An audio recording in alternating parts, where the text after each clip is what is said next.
FearnutZ, it's a show where two guys talk to you. Even though you can't talk back, Mr. Beatnuts will feel so much to talking guys. Last 30 minutes to an hour, those two guys that I mentioned have a show named FearnutZ. And you should watch it right now. Hello and welcome to this episode of FearnutZ Reviews. I'm Mr. Beatnuts, along with me always is Fearsome. Today we're going to be talking about the Three Stooges. The movie, yes, not the show.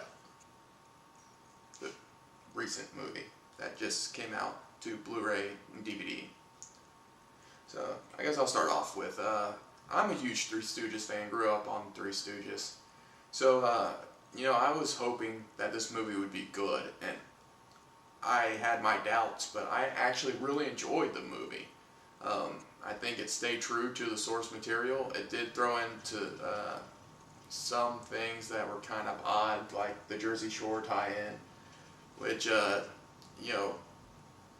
didn't really make much sense, and I think down the road people won't really get the reference because I don't think anyone from the Jersey Shore will be known in 10 years. Yeah, it was, I understand why they did it, like how they tied into the story or whatever.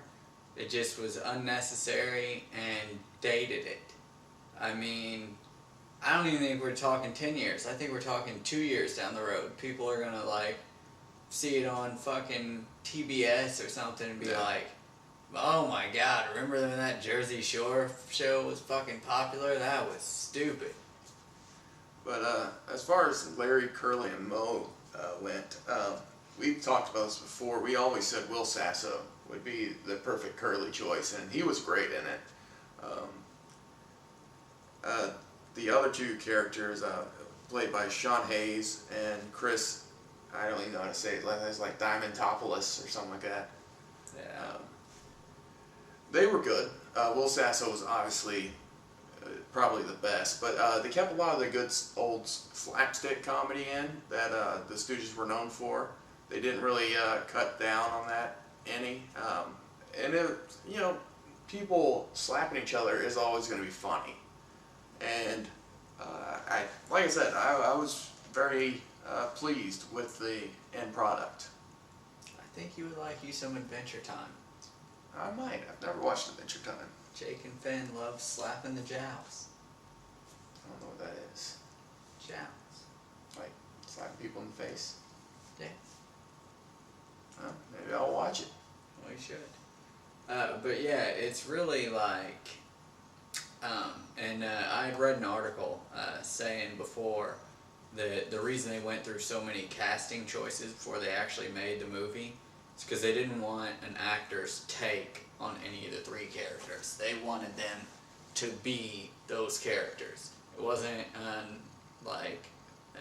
your version. They wanted an imitation, a direct imitation, a recreation. And I think that's exactly what they did. I mean, this could have easily been an original Stooges. It didn't seem, other than the Jersey Shore giving it a modern feel, reminding us of modern times, unfortunately, it could have easily been made 60 years ago. Yeah, as far as some of the other casting goes, for instance, Jane Lynch is in this movie, and, I enjoyed Jane Lynch, but she's becoming the Seth Rogen of female comedy, where she's just in fucking everything. She is in everything, like Seth Rogen was for 4 years, and I'm tired of seeing her face, honestly. I never got tired of seeing Seth Rogen. I got tired of seeing Seth Rogen. Really? Because in Fanboys, I thought he was perfect. He was amazing for both casts. Yeah, but that also was shot before he was Seth Rogen. That movie was shot a million years ago. And then he just, for instance, Step Brothers. He had a cameo in that. And Step Brothers? Yeah. He was the one that was the guy that was interviewing him that was going to give him the job. Oh, yeah. And then John C. Reilly farts in the office. Which was funny. But they could have got anyone to do that scene, and they got Seth Rogen. So his face was just everywhere. And that's what they're doing with Jane Lynch. She's everything I watch has Jane Lynch in it now. Yeah. My problem with Jane Lynch is Seth Rogen can do a cameo and keep it down. Like, he can just be there for what they want him for and be done. Jane Lynch, I don't know if it's she chooses to drag it out, or the director, or what. But like in Role Models, with the fucking hot dog, Yeah. that scene went on for like fucking 30 minutes, and it should have been, like, it shouldn't even existed, but at most like 10 seconds. But then they did it again at the end of the movie. It was unnecessary Yeah. both times. It wasn't funny. I was just like, man, I wonder if they're ever going to just move on. I agree. But then sometimes she does funny stuff. She Like, does. I loved her in Party Down. But, did you ever watch that show? we watched a fair amount of it. That's a good show. And then, I watched what was it? Flames of Love, the YouTube. Oh, yeah. Or Yahoo. Yeah, I haven't seen that one. Yeah, that was pretty good. I think it was Burning Love. Burning Love. I think it's it's right. Flames of Love. I don't remember, but it was good. Worth watching. She wasn't in it, but the guy was from that show. So anyway, as far as Three Stooges go, I definitely recommend a rent for everybody, and then a purchase if you're a Stooges fan. Yeah, if you're a Stooges fan and you're worried about they were going to ruin the Stooges, don't worry about it. It is Stooges. I mean, it is 100% Stooges, so go ahead and buy it. If you're more of a modern comedy fan and never really enjoyed the Stooges, then rent it if you feel like getting an extra movie at the Red Box. Yeah.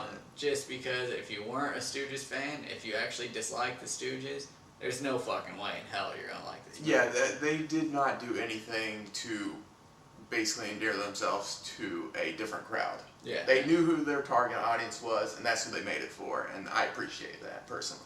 Unfortunately, they should have done a better job of getting it to that target audience. Yeah. And I think not including Jersey Shore would have went a long way with that. Yeah. Because I know, like, I like the Stooges. I'm not, like, a huge Stooges fan, but I like the Stooges. And we were going to see it at theaters. And then I saw Jersey Shore in the preview, and I'm like, nope, fuck that. I mean, they lost $10 from me like that. They went from me being willing to spend $10 to see it, like, opening week, to $1 to see it whenever I got around to the Red Box. Alright, well, that is our review of the Three Stooges. Rent it if you're just a casual comedy fan. Buy it if you're a Stooges fan. If you've seen enough of the old school Stooges, know you hate it, it's definitely a pass for those people.